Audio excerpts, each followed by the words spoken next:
Oi, vamos aí a mais uma questão da banca CESP, TCE, isso aí, gente. Vamos lá, mais uma questão bem recente para você. Vamos ler primeiramente a afirmação, depois vamos ler o texto, ok? A oração, o que que é oração? Tem que ter verbo. Que irão sofrer os reflexos da deliberação, linha tal, tal, é indispensável, ou seja, ele está falando que é indispensável, ele precisa dele. Não confundir a palavra dispensável, que eu posso desfazer, né? Que eu posso dispensá-lo, e temos a palavra indispensável. Isso é indispensável ao sentido do período. Realmente ele é indispensável. Como assim? Se eu falar o professor que dá aula de português não veio. Se eu tirar que dá aula de português, ficaria o professor não veio. Qual professor? Ninguém sabe. Perceba que esta oração, ela é indispensável para a clareza do texto, para o sentido do texto, certo? Esse que irão sofrer os reflexos da deliberação, eles precisam estar dentro do texto para que o sentido seja claro. Por quê? Pois delimita. O que é delimitar? Restringir. Nós temos aí esse que como uma oração adjetiva. O que é oração adjetiva? É quando o pronome relativo, né, tem pronome relativo fazendo referência a um termo anterior. Olha aí, ó. É por meio dessas audiências que o responsável pela decisão tem acesso às diversas opiniões sobre a matéria debatida e abre a oportunidade para as pessoas que irão sofrer os reflexos. Para essas pessoas que irão sofrer. Perceba que o que está substituindo substantivo pessoas. Quando eu tenho isso, eu tenho um pronome relativo. Tendo o pronome relativo, eu tenho oração adjetiva. Agora fica a dica. Quando não há vírgula antes do que, eu tenho oração adjetiva restritiva, que quer dizer restringir, delimitar.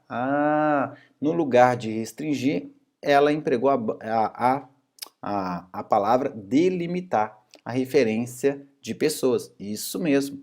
Logo, nós temos aí correta. Olha que questão maldosa, envolvendo interpretação e envolvendo orações adjetivas. Estude orações adjetivas. Restritiva, sem a vírgula antes do que. E explicativa, com a vírgula antes do que. Vamos aí a mais uma questão da banca CESP, prova aí da CESP 2016, prova de nível superior. Nós temos aqui questões de nível superior, questões de nível médio, legal? PDU, vamos lá então. Seria mantida a correção gramatical, ele quer gramática, muito cuidado. Há questões em que a CESP trabalha só gramática, só interpretação e gramática e interpretação. Então, do período, caso a forma verbal dava fosse flexionada no plural. Então, se ele fala que eu vou flexionar o verbo, é porque eu tenho que achar o sujeito. Legal, pessoal? Grave isso. Quando a CESP falar em flexionar o verbo, nessa questão de plural, singular, você tem que encontrar o sujeito. Dava está no singular. Se está no singular, porque o sujeito provavelmente está no singular. Só que aí ele pediu, falou que você poderia colocar davam. Vamos ver o surgimento de lides provenientes das inúmeras formas de relação jurídica então existentes e o chamamento da jurisdição para resolver essas contendas já dava início. Opa, achamos o dava. Pare aí.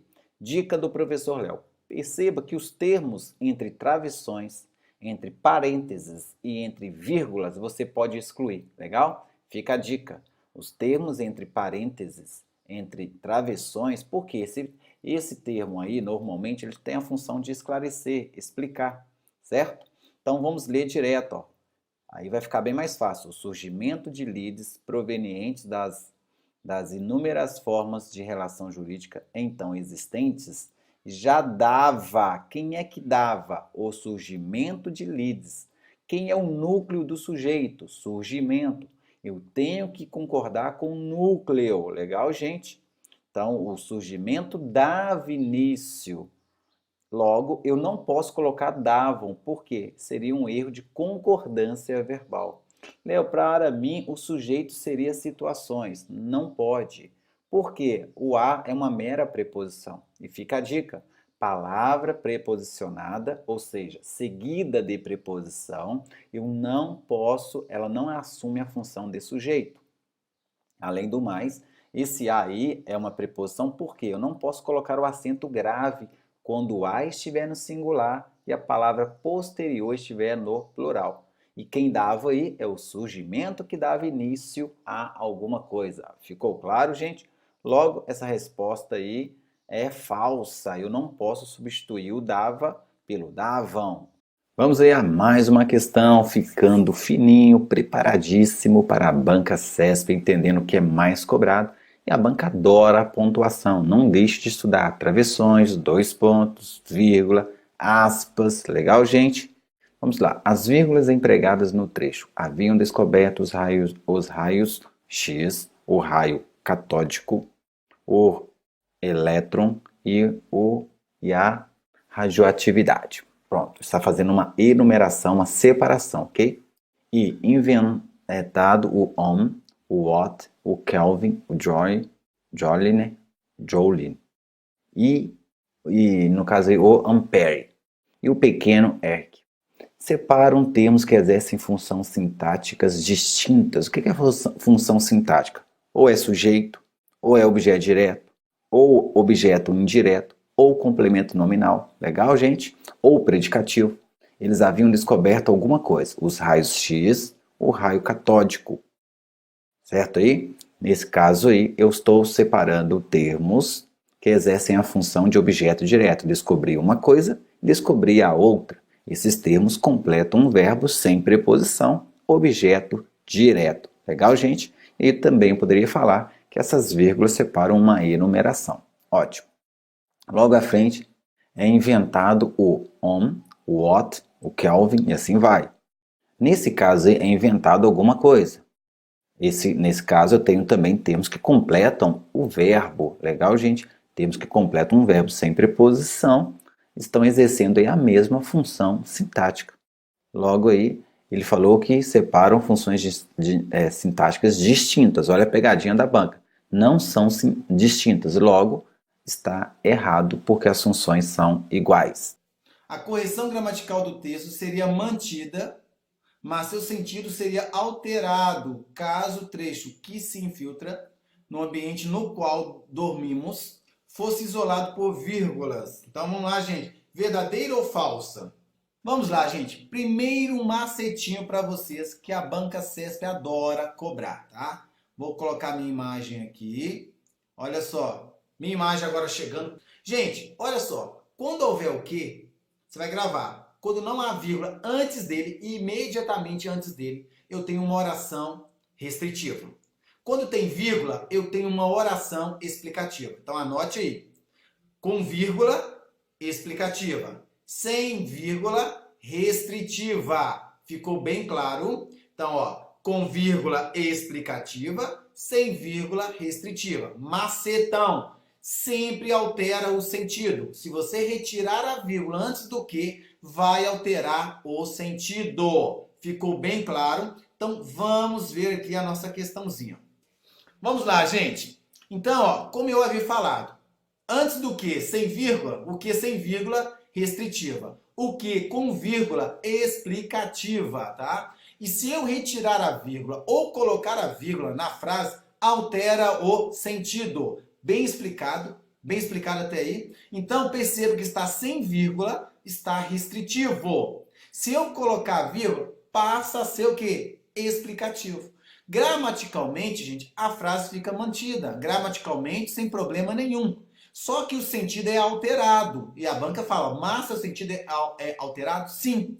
Para quem não entende, gente, eles pedem essa questão mesmo, de bobeira, tá? Olha só para mim. O que vocês vão gravar aqui? Deixa eu colocar a minha imagem. Quando há vírgula, eu falo só de uma coisa. Quando não há vírgula, eu falo de pelo menos duas coisas. Se eu falar assim com vocês, ó, o bolo que estava na mesa sumiu. O bolo que estava na mesa sumiu. Sem vírgula. Eu quero dizer que tem pelo menos dois bolos. Mas que macumba é essa, Léo? Que macumba você fez aí para encontrar dois bolos? Então, sem a vírgula. Eu quero dizer que existe um bolo que está na mesa, tá? Existe um que está na mesa e um que não está na mesa. Então, eu posso inferir na interpretação que há pelo menos dois bolos. Deu para entender? Então, o bolo que estava na mesa sem vírgula Quero dizer que tem o que estava na mesa e tem o que não estava. Agora eu entendi. E quando eu coloco a vírgula, eu quero dizer que só existia um bolo que estava na mesa e aquele bolo sumiu. Conclusão, eu vou ficar com fome. Ficou bem claro, deu para todo mundo entender. Todo mundo gostou aí, ficou bem claro. Então, pessoal, voltamos aí. Realmente a questão é verdadeira. A gramática é mantida, mas o seu sentido é alterado. Olá, concurseiros de todo o Brasil. Eu quero passar aqui para deixar um recadinho para vocês. Quero falar um pouquinho do curso de português do professor Léo, o Português Play. E como vocês podem ver, ó, eu tenho várias gramáticas aqui, ó, de cursos que eu tive durante a minha trajetória acadêmica e outras gramáticas. Eu tenho vários livros aqui. E por incrível que pareça, meu percentual de português sempre chegava a 70%, 75%, 80%. Mas com a metodologia do professor Léo, depois que eu comprei esse curso dele, a gramática simplificada, os macetes, dicionário e etc. Eu comprei aquele curso, o Diamante. Foi assim que eu consegui ser aprovado no concurso da Polícia Rodoviária Federal. Porque sempre eu era prejudicado nessa matéria e eu ficava me perguntando o que é que falta. Metodologia e a prática a forma como ele simplifica todo o estudo. Eu queria deixar esse recadinho aqui para vocês. O curso vale muito a pena. Aqui não é propaganda, eu estou realmente dando um depoimento de coração. Valeu, aquele abraço. Ele fala a nossa língua de um jeito simples, prático, que a gente entende assim, ó, brincando. Então, professor, que você continue fazendo esse trabalho. Você não sabe o quanto me ajuda. Eu aprendo muito mesmo. E com isso já consegui minha primeira aprovação no concurso da polícia aqui de Sergipe. E agradeço muito. E caiu até 2 questões aquelas imagens que você manda pra gente. Foi certeiro. Obrigado mesmo. Que o senhor continue fazendo esse trabalho e que Deus o abençoe.